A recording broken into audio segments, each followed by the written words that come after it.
Letak yang strategis di tengah jantung kota, Rumah Sakit Jember Klinik selalu memberikan pelayanan yang prima kepada masyarakat. Dengan taman dan lingkungan yang asri dan sejuk, memberikan rasa nyaman bagi pasien dan keluarganya.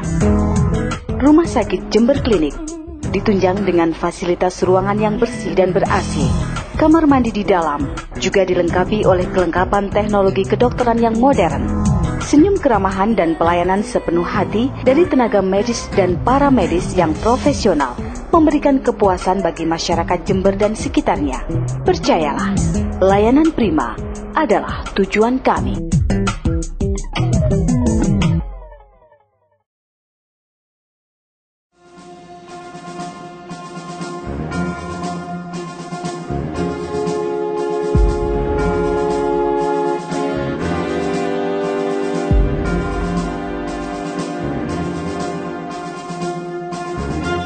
Waspadai gejala stroke.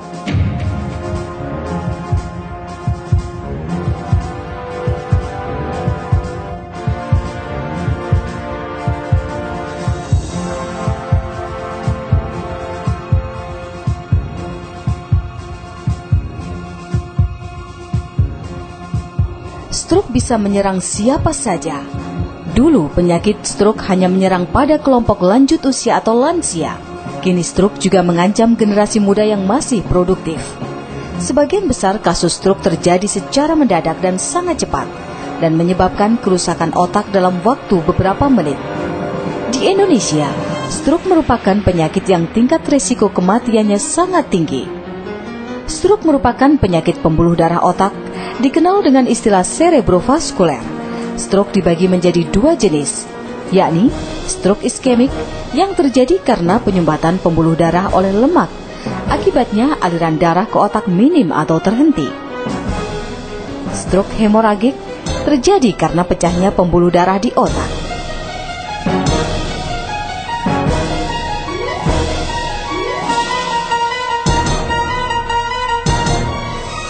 Stroke merupakan penyakit saraf akut yang kejadiannya mendadak dan cepat, yang disebabkan oleh karena gangguan peredaran darah di otak, di mana penderita stroke saat ini tidak hanya diderita oleh usia-usia yang sudah lanjut, bahkan pada usia 30 maupun 40 tahun sekarang sudah ada yang terkena serangan stroke. Jadi ada gangguan pada peredaran darah di mana yang menyebabkan gangguan fungsi dari seseorang tersebut. Gangguan fungsi itu bisa berupa gangguan motorik, berupa kelemahan atau kelumpuhan dari anggota gerak, gangguan kesadaran, ataupun dari gangguan bicara dan memorinya sendiri. Stroke bisa kita bedakan menjadi dua jenis. Yang pertama yaitu stroke hemoragik atau karena perdarahan, dan yang kedua stroke infark atau karena sumbatan. Stroke hemoragik biasanya disebabkan karena pecahnya pembuluh darah di otak sehingga terjadi gangguan aliran darah di daerah tersebut. Sedangkan stroke infark biasanya disebabkan oleh karena sumbatan, baik berupa plak ataupun trombus ataupun semacam kolesterol di situ yang bisa menyebabkan sumbatan yang akhirnya mengganggu aliran darah daerah tersebut. Kita harus mewaspadai beberapa gejala stroke, yang diantaranya sebagai berikut. Terjadi kelemahan atau kelumpuhan pada lengan atau tangkai salah satu sisi tubuh kita. Hilangnya sebagian daya penglihatan atau pendengaran. Mengalami penglihatan ganda, pusing-pusing, bicara tidak jelas atau pelo, sulit memikirkan atau mengucapkan kata-kata yang tepat, tidak mampu mengenali bagian dari tubuh, mengalami pergerakan yang tidak biasa, terjadi ketidakseimbangan tubuh dan mudah terjatuh, dan pingsan secara mendadak. Apabila seseorang mengalami gejala-gejala tersebut, harus segera dibawa ke rumah sakit, karena jika terlambat bisa menyebabkan kematian.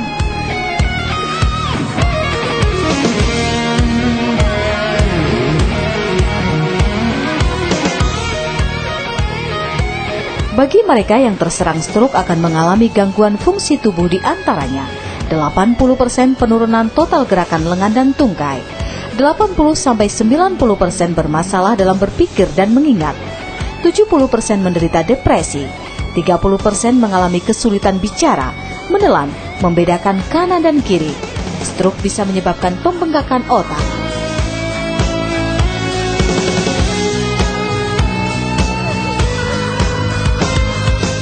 Biasanya penderita mengeluhkan secara tiba-tiba ataupun mendadak anggota gerak kaki maupun tangannya biasanya berat ataupun lemah.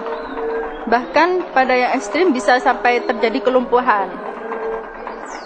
Kemudian gejala-gejala yang lain biasanya kadang-kadang disertai dengan pusing ataupun muntah.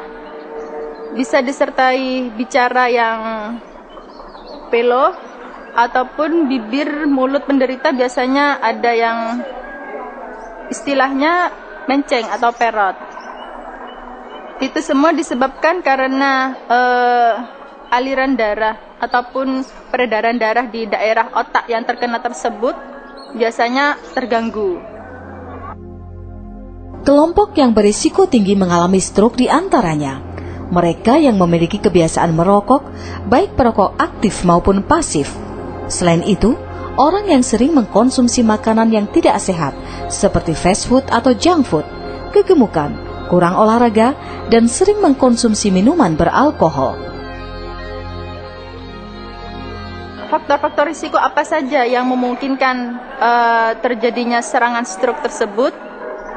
Biasanya terdapat risiko mayor dan risiko minor. Risiko mayor tersebut biasanya pada penderita yang terdapat riwayat hipertensi, penderita dengan kencing manis atau diabetes mellitus, penderita dengan gangguan penyakit jantung, dan juga ada kolesterol, penderita dengan kolesterol. Sedangkan gangguan risiko minor di sini biasanya penderita dengan obesitas atau kegemukan, kebiasaan merokok, kebiasaan minum minuman alkohol, dan sebagainya. Terus bagaimana misalkan keluarga atau ada saudara kita yang terkena serangan stroke? Jadi langkah awal, secepatnya segera kita bawa ke rumah sakit. Ini tujuannya yaitu untuk dilakukan penanganan secara cepat. Tujuannya yaitu untuk menyelamatkan daerah jaringan otak yang sehat di sekitarnya agar tidak terjadi perluasan penyakit tersebut.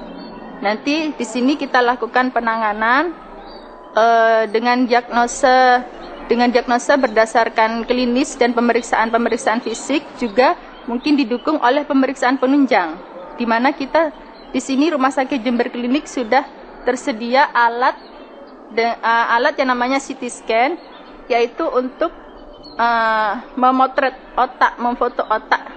Jadi untuk bisa membedakan ini adalah jenis stroke yang perdarahan ataupun jenis stroke yang infark. Adapun pencegahan yang bisa kita lakukan untuk menghindari serangan stroke tersebut yaitu dengan melakukan pola hidup sehat. Di antaranya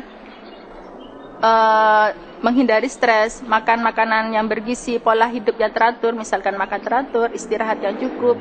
Di samping itu juga kita harus menghilangkan kebiasaan-kebiasaan yang tidak baik, misalkan tidak merokok, tidak minum minuman keras.